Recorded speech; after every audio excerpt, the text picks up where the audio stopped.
Good evening and welcome to Halacha number 606. I know it's a little bit late. I'm sorry. Halacha that keeps the Yetzer away.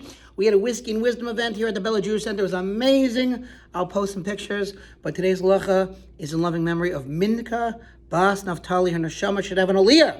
Okay, we're up to the last Halacha regarding additions. So on fast days, whether a communal fast day or a private fast day, we add a prayer called Anenu to the Mincha prayer, the afternoon prayer, in the blessing of the Shema Kolenu, which means hear our voices. So the footnote here says, communal fast days are the 4 days during the year that everyone is obligated to fast because of the national disasters that occurred on those days.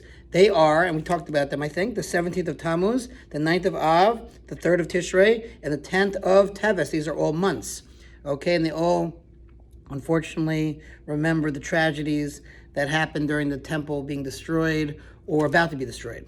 Okay, also the private fast days are when you decide you want to fast. So when you decide you want to fast for an atonement, so you also have to say this prayer called Anenu, okay? Fine.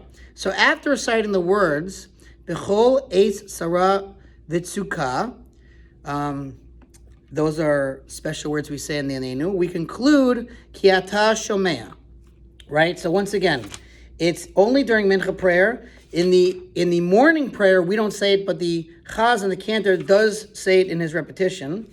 So if you can see here, here's the gray box that the Chazan says it, but here's where we say it, the Anenu over here, it's Hebrew and English, and we don't actually conclude with the blessing. We kind of say it in the middle of our Shema Kolenu prayer, and then we conclude with the regular conclusion of the Shema Kolenu, okay? Fine.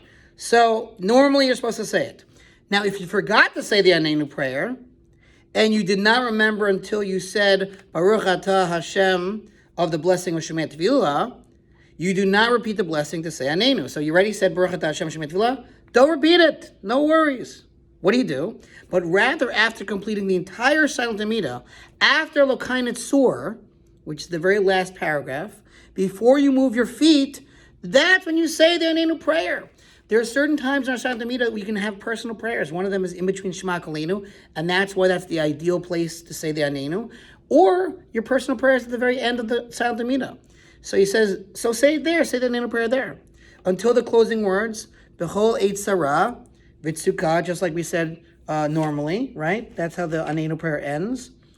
And then conclude with the Hilul Ratzon, which is the final conclusion of your silent Amidah. Okay? If you did not remember until after you moved your feet back, you no longer say Anenu. In other words, if you missed it, it's okay, you missed it. You don't have to repeat the silent Amidah.